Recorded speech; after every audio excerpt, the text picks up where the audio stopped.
ఎడారిలో సెలయేర్లు.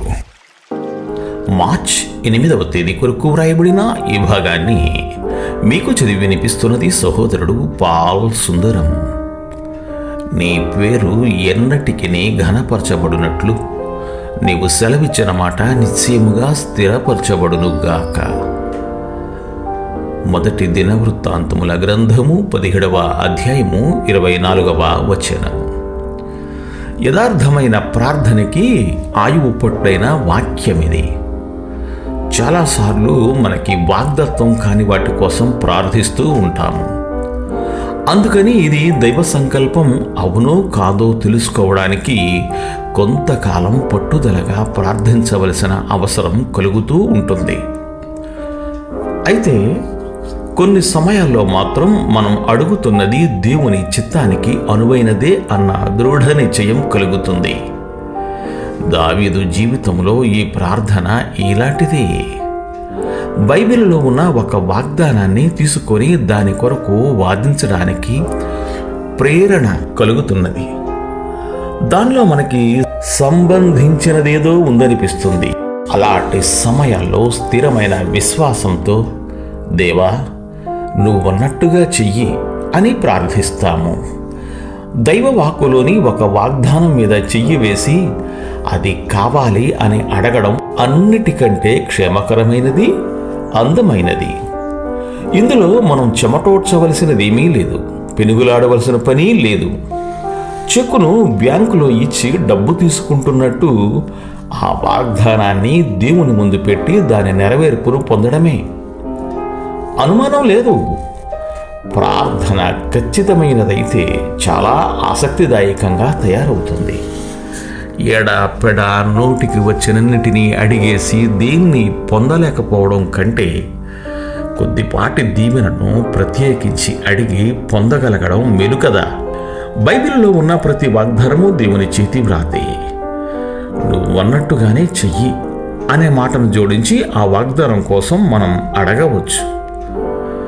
తన సత్యంపై ఆధారపడ్డ జీవులను వాటి సృష్టికర్త ఎప్పుడూ మోసం చేయడు. అలాంటప్పుడు పరలోకపు తండ్రి తన కొడుకులకిచ్చిన మాటను మీరగలడా? నాలో ఆశలు రేకెత్తించిన నీ మాటను జ్ఞాపకం చేసుకో. ఇది ఫలితాలను ఇచ్చే ప్రార్థన. దీనిలో 2 అంశాలున్నాయి. ఇది నీ మాట, దీన్ని నిలబెట్టుకోలేవా? దీన్ని నిజం చేసే ఉద్దేశం లేకపోతే అసలెందుకు అన్నావు? దీనిలో నేను ఆశ పెట్టుకున్నాను. నువ్వే నాలో కల్పించిన ఈ ఆశను వమ్ము చేస్తావా? అవిశ్వాసము వలన దేవుని వాగ్దానమును గూర్చి సందేహింపక దేవుని మహిమపరిచి ఆయన వాగ్దానము చేసిన దానిని నెరవేర్చుటకు సమర్థుడని రూఢిగా విశ్వసించి విశ్వాసము వలన బలమునొందెను. రోమీయులకు రాసిన లేఖ 4వ అధ్యాయము 20-21 వచనముల సమాహారము. మాట తప్పని దేవుని మాటలే బైబిల్లోని వాగ్దానాలను అంత అమూల్యమైనవిగా, అపరూపమైనవిగా చేశాయి. మనుషులు చేసే వాగ్దానాలు ఒక్కోసారి పనికి రాకుండా పోతాయి. ఇలా మాట తప్పడం వల్ల ఎన్నో హృదయాలు నిరాశతో కుమిలిపోయినాయి. అయితే ప్రపంచం పుట్టినప్పటి నుండి దేవుడు తనను నమ్మే వాళ్ళకి చేసిన వాగ్దానాల్లో ఒక్కటి కూడా తప్పిపోలేదు. దీన క్రైస్తవుడు వాగ్దానపు గుమ్మం దగ్గర చలిలో, శ్రమల చీకట్లో నిలబడి ఆ తలుపు గడియ తీయడానికి సందేహించడం అనేది ఎంత విచారకరం. అతను నిస్సంకోచంగా ఆ తలుపు నెట్టుకుని లోపలికి వచ్చి తండ్రి ఇంట్లో ఆశ్రయం పొందాలి. ప్రతి వాగ్దానానికి 3 స్తంభాలు ఆధారంగా ఉన్నాయి.